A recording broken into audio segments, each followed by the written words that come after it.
An Ecomap, short for ecological map, offers a comprehensive view of the family or individual within their environment, capturing essential details about significant aspects of household members' social surroundings, including relationships, interests, and activities. It systematically examines external resources available to family members, potentially contributing to their success. Additionally, the Ecomap delves into potential stressors that may impact the household, such as unemployment or financial commitments. Information is gathered concerning extended family, friends, social groups, work, school, spiritual affiliations, and other pertinent social systems. Now, let's explore the process with Jennifer. Step 1 involves creating a large circle in the center of the page and labeling it with Jennifer.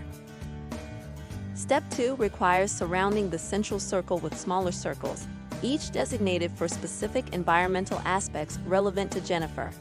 Step 3 involves crafting a map key to describe Jennifer's relationships with these environmental aspects. Using symbols like a solid line for strong relationships, a dashed line for weak ones, dotted lines for stressful relationships, and arrows to indicate the flow of energy. Step 4 entails connecting the outer circles to the center circle based on the nature of Jennifer's relationship and the direction of energy flow, utilizing the map key symbols. The Ecomap serves as a tool to identify resources that can be activated and conflicts that need mediation.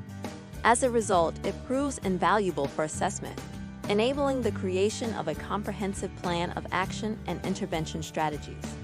The Ecomap creation process also offers insights into Jennifer's power structure, communication style, and roles within her environment. This exploration has the potential to provide Jennifer with a fresh perspective on herself.